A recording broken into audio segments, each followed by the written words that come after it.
안녕하세요, 한상기입니다. 오늘 소개해드릴 차는 2024년형 랜드로버 뉴 디스커버리입니다. 디스커버리는 랜드로버의 7인승 SUV고요. 2024년형은 4가지 트림으로 판매가 됩니다. 트림 라인업은 P360 다이내믹 HSE와 P300, D300, D250 이렇게 4가지 트림으로 나오는데 지금 보시는 시승차는 P360 다이내믹 HSE입니다. 가격은 1억 2,700만원이고요. 디스커버리의 얼굴은 전형적인 랜드로버의 디자인인데 차체의 비율 자체가 조금 다릅니다. 그러니까 랜드로버 라인업에서 비율적으로 가장 좀 전고를 강조한 디자인이 아닌가 싶어요. 그래서 전체적으로 좀 껑충해 보이고요. 특히 정면에서 보면은 실제보다 폭이 좀 좋아 보이긴 합니다. 일반적인 차들과 다른 점은 보통은 본인 앞쪽에 차명 레터링이 붙지 않은데 디스커버리는 본인 앞에 디스커버리라고 차명 레터링이 좀 크게 붙고요. 그리고 앞쪽에는 순차적으로 점등이 되는 방향지시등도 적용이 되어 있습니다. 차체 사이즈에 비해서 헤드램프의 크기는 조금 작은 편입니다. 보통 자동차의 성격이 잘 나타나는 부분이 측면인데 측면에서 보면 의외로 무게중심이 낮아 보이는 그런 모습이고요. 안팎으로 하이그로시가 그렇게 많지는 않은데 창틀 주변에 또는 지붕에 하이그로시가 좀 쓰였습니다. 그리고 3열까지 공간을 확보하기 위해서 일반적인 SUV와는 달리 B필러 이후부터 끝까지 루프라인이 거의 일정하게 유지가 되죠. 보통 외장에서 느껴지는 부피감은 차가 실제로 큰 것도 있지만 전고가 높아도 실제보다 차가 커 보이는데 이 디스커버리가 그런 것 같아요. 전고가 높다 보니까 차 뒤에 가까이 갔을 때 유난히 좀 차가 더 커 보이는 그런 느낌을 받고요. 앞쪽처럼 이 트렁크 중앙에도 차명 레터링이 적용이 되어 있죠. 리어 와이퍼는 히든 타입인데 보통 이렇게 히든 타입이면은 일반적으로 그 리어 와이퍼가 잘 안 보이거든요. 근데 이 차는 전고가 높아서 그런지 위쪽에 붙었음에도 불구하고 리어 와이퍼가 비교적 눈에 좀 잘 들어오고요. 트렁크 쪽에는 따로 엔진을 나타내는 레터링은 없습니다. 그리고 요즘에 유행하는 것처럼 머플러는 안 보이게 처리를 했는데 그러니까 이 차가 P360 좀 고성능 지향이잖아요. 그걸 생각을 하면은 머플러가 이제 장식도 없는 거는 좀 아쉬운 부분이죠. 타이어는 피렐리의 스콜피언 제로 올 시즌, 사이즈는 275에 45R 21입니다. 3년 전에 시승했던 SE 트림과 이 타이어 사이즈는 동일합니다. 예, 실내는 기존과 사이즈상 같고요. 3년 전에 시승했던 SE 트림과 비교하면은 그러니까 편의 사양면에서 조금 다를 수는 있는데 실내는 기본적으로 SE 트림과 같습니다. 보통 랜드로버 차들이 그렇듯이 실내는 좀 고급스러우면서도 기능적으로 꾸며져 있죠. 대시보드에 적용된 이런 가죽 같은 경우에는 이게 만졌을 때 푹신하기도 한데 뭔가 시각적으로 이게 밝기 때문에 좀 더 고급스러운 느낌이 나는 것 같아요. 반면에 대시보드에 적용된 우레탄 같은 경우에는 이게 고급스럽다기보다는 기능적인 느낌에 좀 더 가깝습니다. 그리고 보통의 차들과 달리 이 대시보드는 그러니까 시트 포지션이 높음에도 불구하고 좀 높게 느껴져요. 그리고 약간 좀 언덕처럼 그 디자인이 되어 있죠. 모니터는 11.4인치가 적용이 되어 있는데 메리평이지만 위치 자체가 높아요. 그래서 눈에 좀 잘 들어오는, 그리고 이게 약간 좀 틸팅이 될 것 같은데 실제로 틸팅은 안 되고요. 지금 보시는 게 홈 화면이고요. 그러니까 기본 홈 화면이 이렇게 크게 3분할로 되어 있어요. 그래서 페이지를 넘기면은 그러니까 확실히 랜드로버답게 주로 오프로드와 관련된 메뉴들이 이렇게 홈 화면에 꺼내져 있죠. 물론 이 홈 화면 같은 경우에는 이렇게 편집을 할 수도 있고요. 내비게이션은 T맵이 적용이 되어 있는데 확실히 T맵이 적용이 되면서 기존의 수입차 내비게이션들보다는 사용 편의성이 훨씬 더 낫죠. 헤드업 디스플레이와도 연동이 되고요. 근데 내비게이션을 시행을 시켰을 때 이 화면 자체가 가끔 가다가 좀 버벅거리는 편이에요. 안드로이드 오토도 무선으로 연결을 할 수가 있고요. 오디오 같은 경우에는 무선으로 이것도 연결할 수가 있는데 음질이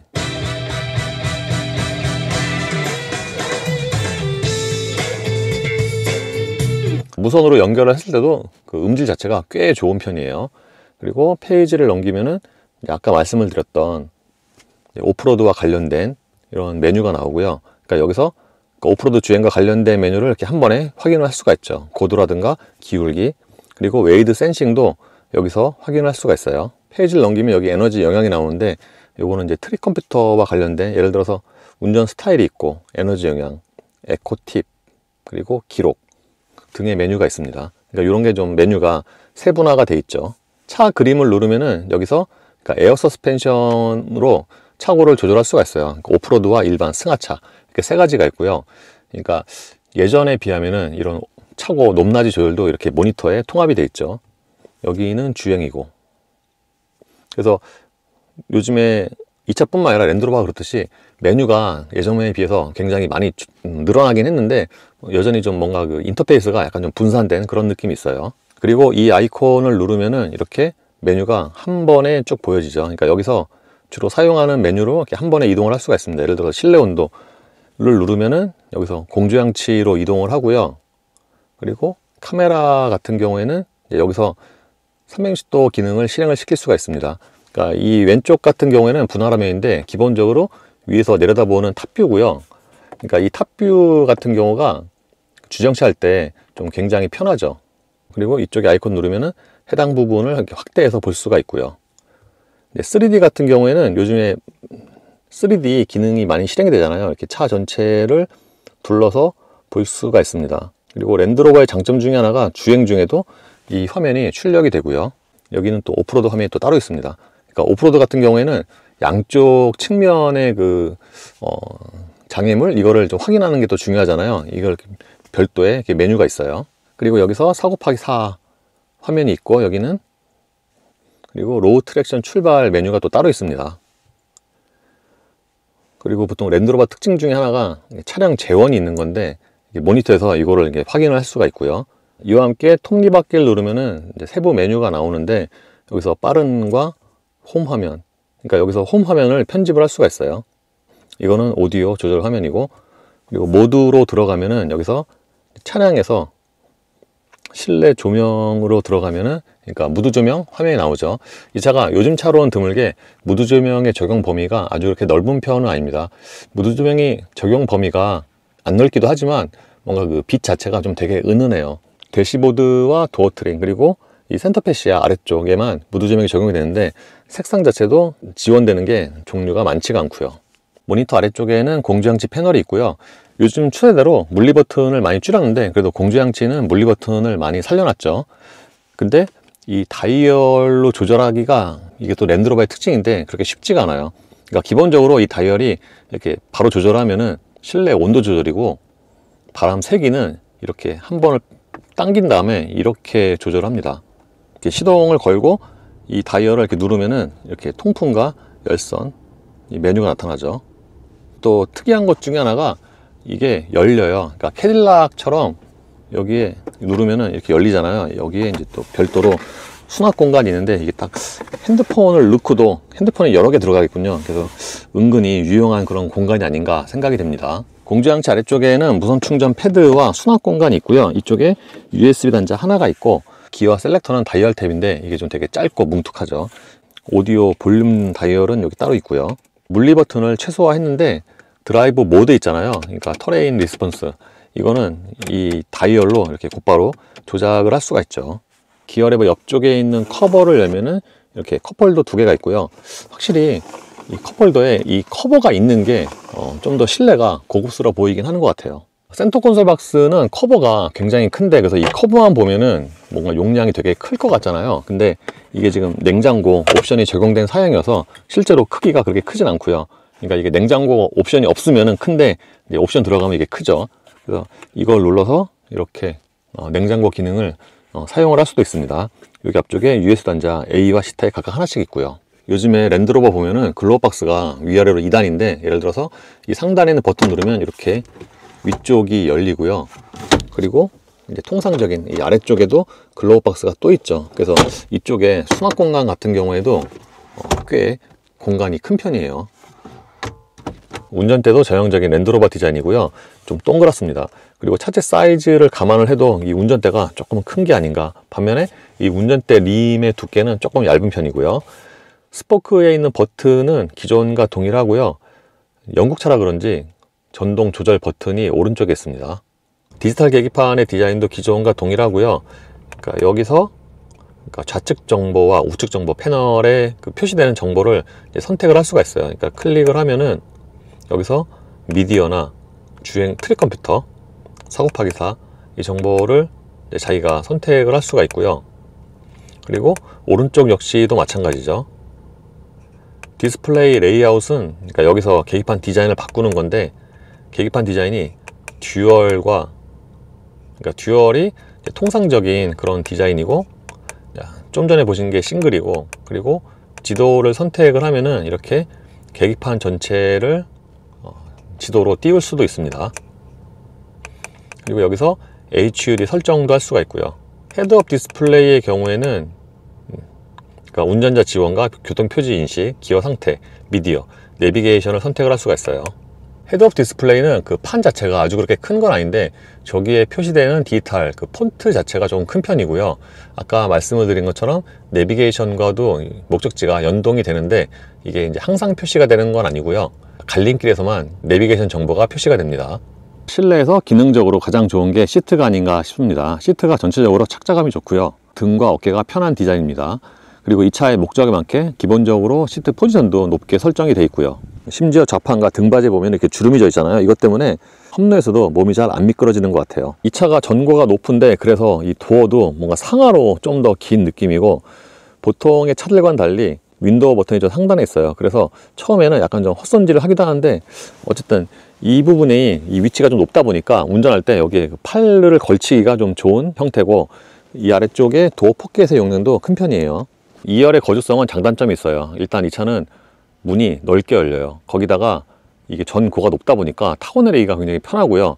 반면에 차 크기 대비해서는 2열의 레그룸이 그렇게 넓은 편 아니고, 이 차가 아무래도 3열 공간까지 있기 때문에 그래서 2열 공간이 조금 더 생각보다 좀 작은 게 아닌가 생각이 됩니다. 그래서 조금 전에 말씀을 드린 것처럼 2열의 레그룸은 휠베이스 대비해서 평범하지만 헤드룸은 굉장히 넉넉한 수준이고요. 결정적으로 2열 시트는 슬라이딩과 등받이 각도도 조절을 할 수가 있어요. 그리고 보통 이런 차들이 2열로 가면은 이제 시트 포지션이 높은데 이 차는 1열과 거의 비슷합니다. 시트 쿠션은 1열보다 조금 부드럽습니다. 1열 시트 아래쪽에 공간도 여유가 있어요. 지금은 시트를 가장 낮춘 상태인데 이 상태에서 신발 놓으면은 이 정도, 그러니까 상하의 공간은 충분하고 반면에 좌우는 약간 좁고 그렇습니다. 근데 이 차가 전고가 높은 만큼 이 가운데 부분도 거의 평평하게 처리를 해서 이 부분에서는 또 장점이 있고요. 2열 승객을 위한 USB는 여기에 있고요. 참고로 1열 시트 같은 경우에는 양쪽에 이렇게 암레스트가 있는데 이게 운전할 때 꽤 편해요. 2열 승객을 위한 송풍구는 여기에도 있고요. 천장에도 있고요. 그리고 여기서 별도로 공조장치를 조절할 수도 있죠. 그 아래쪽에는 USB 단자가 2개가 있습니다. 2열 시트의 경우에는 이 등받이 각도를 이렇게 전동으로 조절을 할 수가 있고요. 슬라이딩은 이 밑에 있는 레버를 당겨서 이렇게 수동으로 조절할 수가 있죠. 지금은 2열 시트를 앞쪽으로 한 단계 당긴 상태인데 이 상태에서는 아무래도 레그룸이 줄어들죠. 대신에 또 3열 공간은 좀 더 확보가 되고, 그리고 3열로 들어갈 때는 이 어깨에 있는 버튼을 눌러서, 그러니까 2열 같은 경우에는 등받이는 이렇게 전동으로 접히고요. 슬라이딩은 이제 수동으로 해줘야 되죠. 디스커버리는 3열의 공간에서 강점이 있는데, 그러니까 2열 시트를 가장 뒤로 민 상태에서도 성인이 앉아도 그러니까 여유가 있는 건 아니지만 완전히 되게 좁거나 그렇진 않고요. 결정적으로 이 차 밖에서 보면은 뒤쪽에 루프라인도 일자로 쭉 펴졌잖아요. 그렇다 보니까 3열로서는 굉장히 드물게 머리 위에 주먹이 하나가 들어갈 정도로 헤드룸에 여유가 있습니다. 당연히 1, 2열보다 시트의 크기는 작지만 3열 치고는 또 이 크기도 큰 편이고요. 참고로 3열 승객을 위해서 여기에 송풍구가 있고요. 열선도 마련이 되어 있어요. 디스커버리의 기본 트렁크 용량은 258리터, 3열 시트를 접으면 1137리터, 2열 시트까지 모두 접으면 2391리터까지 들어갑니다. 지금 보시는 것처럼 3열까지 세웠을 때도 어느 정도의 이렇게 공간이 있어요. 물론 접었을 때만큼 큰 건 아니지만 여기에 기본적인 트렁크 공간이 있고요. 그리고 이제 여기 같은 경우에는 야외 그 레저 활동할 때 뭔가 좀 더 예를 들어 뭐 낚시 같은 거 할 때도 편할 것 같아요. 디스커버리는 2, 3열 시트를 모두 전동으로 접을 수 있는 게 장점입니다. 그러니까 이 트렁크에 있는 버튼을 눌러서 이렇게 원터치로, 그러니까 이 버튼을 조작을 하면은 헤드레스트까지 같이 접히고요. 원터치로 2열과 3열 시트를 이렇게 완전히 접을 수가 있어요. 펴는 것도 마찬가지고. 이렇게 2, 3열 시트를 접으면은 보시는 것처럼 트렁크부터 저 2열 시트까지 거의 약간 경사가 있긴 하지만 거의 평평하게 평탄화가 잘 되는 편입니다. 그리고 펴는 것도 이렇게 전동으로 할 수가 있고요. 그러니까 이게 전동으로 2, 3열 시트를 모두 펴고 접을 수가 있으니까 이런 그 편의성 자체가 굉장히 좋은 것 같아요. 이와 함께 이 바닥에 커브를 열면은 여기에 좀 작은 수납 공간이 있고요. 예, 정차 시 엔진 소리는 6기통 가솔린답게 조용합니다. 엔진 소리가 안 들리는 건 아니지만 비교적 잔잔하게 들어오고요. 근데 이 차는 소리보다는 진동 대책이 더 눈에 띄는데, 보통 6기통이 4기통 또는 디젤보다 진동 대책이 더 좋잖아요.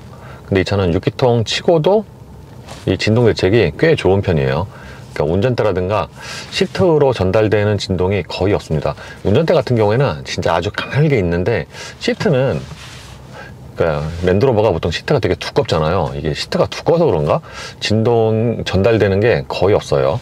이 차의 파워트레인은 직렬 6기통 가솔린 터보 엔진과 8단 자동 변속기로 조합이 됩니다. 최고 출력은 360마력이고요. 그러니까 엔진의 숫자가 출력을 나타내죠. 디스커버리는 3년 만에 시승을 하는데 그때도 P360이었죠. 다만 R 다이내믹 SE와 지금은 HSE, 이 트림이 다르죠. 그때 탄 차와 비교하면은 이 차가 조금 더 부드럽습니다. 다른 말로 하면은 승차감이 보편적인 기준으로 보면은 좀 더 좋은데, 이게 그동안 하체 세팅이 달라진 것인지 또는 기존에 탔던 차는 R 다이내믹이잖아요.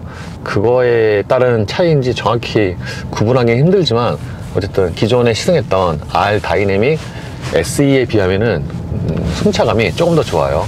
그러니까 기본적으로 여전히 하체가 조금 단단한 쪽에 굳이 구분하자면은 가까운 쪽이긴 한데, 이게 약간 단단하면서도 좀 통통 튀는 그런 감각이라고 할 수가 있는데, 보통 에어 서스펜션 제공 차량이 저속에서 약간 좀 이렇게 둥실둥실 하잖아요.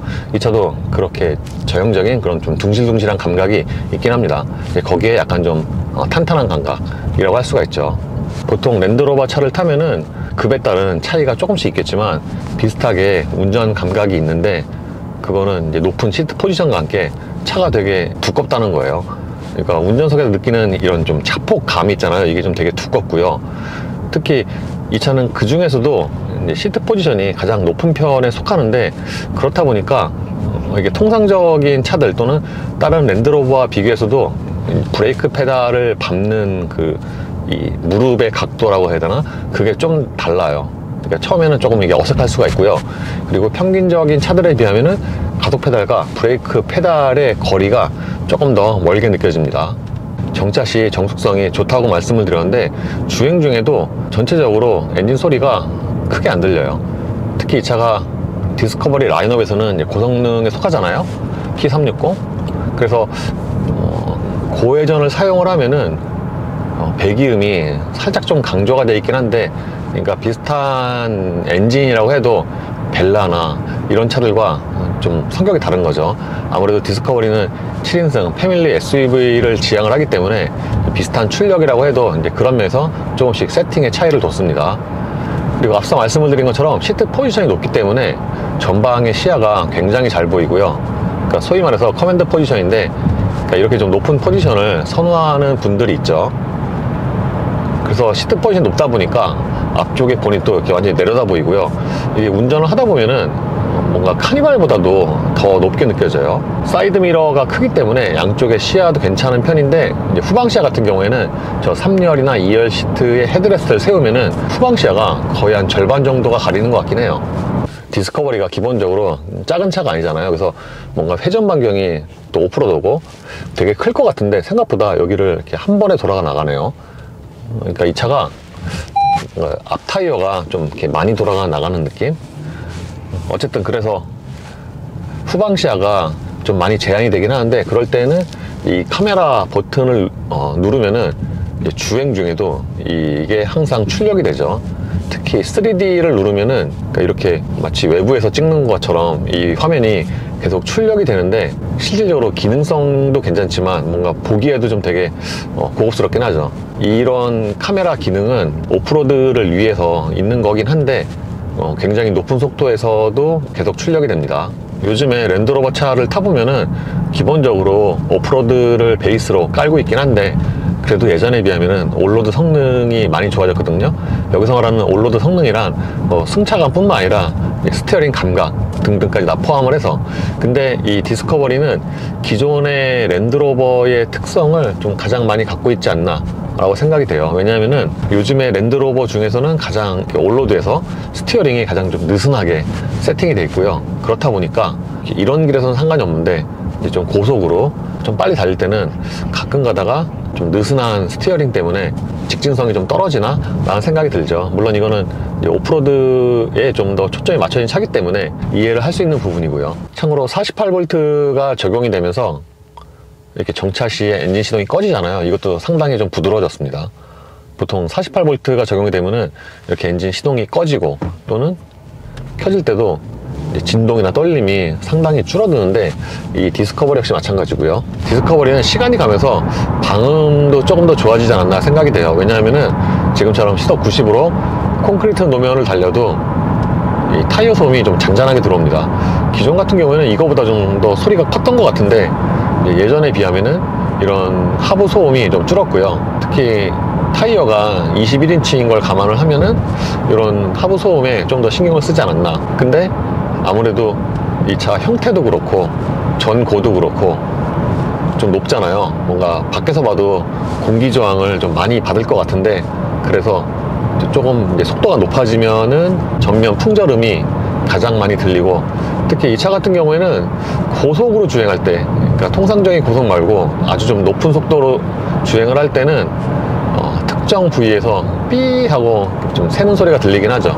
예를 들어서 이 차 같은 경우에는 썬루프 쪽에서 삐 하고 좀 바람이 도드라지게 새는 소리 있잖아요. 그 소리가 들리긴 합니다. 가끔 가다 보면은 이런 차들이 있어요. 예를 들어서 뭐 옛날에 GLB도 그렇고 K7도 그렇고 이 차가 그렇죠. 이 차는 48V가 적용이 되면서 이렇게 반응 있잖아요. 이제 컴포트 모드에서도 킥다운을 하잖아요. 그러면 이때 이제 반응이 조금 더 빨라진 것 같아요. 이 차가 무겁다 보니까 아주 그게 또 48V가 힘이 센 건 아니잖아요. 되게 막 체감은 될 정도는 아닌데 그래도 기존에 비하면은 조금 더 빨라진 것 같긴 합니다.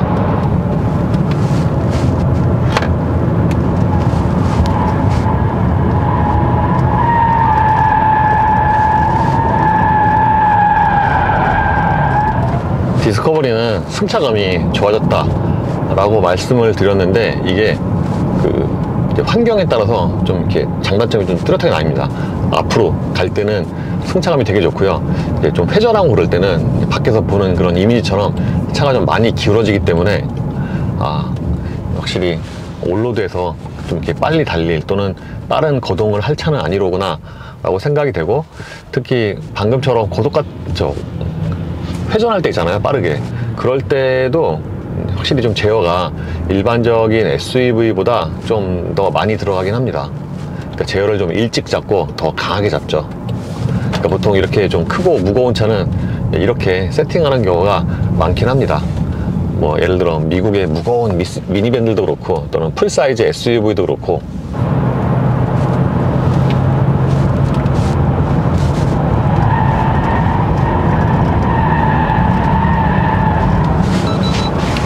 그래도 스포츠 모드로 바꾸면은 내리막과 오르막에 좀 차이가 있겠지만 좀 더 제어가 좀 적게 들어오고요. 초반에는 살짝 감아 들어가는 그런 모션도 나타나긴 합니다. 이 차는 최고 출력이 360마력이니까 좀 크고 무거워도 가속력이 괜찮은 편인데, 제 동영상 기준으로 보면은 정지에서 200km까지의 가속 시간이 약 한 27초예요. 그래서 360마력에 뭐 27초면 제로 200이 막 되게 그렇게 빠른 건 아닌데, 이 차가 좀 크고 무겁잖아요. 특히 고속으로 갈수록 공기 저항을 많이 받는데, 그런 것까지 감안을 하면은 무난한 출력. 무엇보다도 이 차가 이제 가속을 할 때 엔진 소리가 좋아요. 엔진 소리가 좀 경쾌합니다. 변속을 할 때 은은하게 배기음도 터지고. 참고로 대략 비슷한 출력의 뭐 벨라 P380 기존에 와 비교하면은 대략 한 5초 정도 차이가 나고요. 이 차가 패밀리 SUV를 지향하는 만큼 2열의 승차감도 괜찮은데, 그러니까 1열과 2열의 승차감이 거의 비슷합니다. 2열도 승차감이 1열에 준할 정도로 잔 진동이라든가 그런 거를 잘 걸러주는 편이고요. 심지어는 방음도 괜찮죠. 이 차가 1열과 2열 모두 이중접합은 아니거든요, 유리가. 이중접합은 아닌데 유리 자체가 좀 두꺼워요. 그래서 2열의 승차감도 꽤 좋은 점수를 줄 수가 있고요. 다만 제가 1열은 승차감이 직진과 회전할 때 따라서 차이가 좀 많이 난다고 말씀을 드렸잖아요. 2열은 그 차이가 더 많이 벌어집니다. 2열은 방금 말씀을 드린 것처럼 직진할 때는 승차감이 꽤 좋은데, 회전할 때는 1열보다 몸이 더 좌우로 많이 쏠려요. 그렇다 보니까 아무래도 이제 승차감이 떨어지는 요소가 되죠. 그럼에도 불구하고 2열은 거주성 자체가 좋기 때문에, 그러니까 레그룸 자체가 그렇게 넓은 건 아니지만 우리가 무슨 집이나 건물에 들어갔을 때 지붕이 높으면은 공간이 넓다고 느끼거든요. 그러니까 이 차도 그런 것 같아요. 2열 헤드룸이 넉넉하기 때문에 그래서 2열 거주성이 실질적인 내구름보다 더 크게 느껴집니다. 방금 말씀을 드린 것처럼 이 차는 엔진 소리가 상쾌합니다. 특히 3000rpm 넘어서 본격적으로 터보가 돌아갈 때 그 엔진 소리 자체가 되게 크게 들리지 않으면서도 부담스럽지 않은 그런 음색이에요. 그리고 보통 이런 차들은 회전수를 높게 안 쓸 것 같은데 의외로 풀가속 했을 때 6500rpm까지 사용을 하고요. 그리고 S모드에서는 기본적으로 이제 보통 차들이 그렇듯이 회전수를 높게 사용을 하고요. 예를 들어서 뭐 한 2500rpm에서 S모드로 바꾸면은 기본 한 500rpm 정도 더 높게 쓰는 것 같아요. 그리고 당연히 반응도 좀 더 빨라지고요.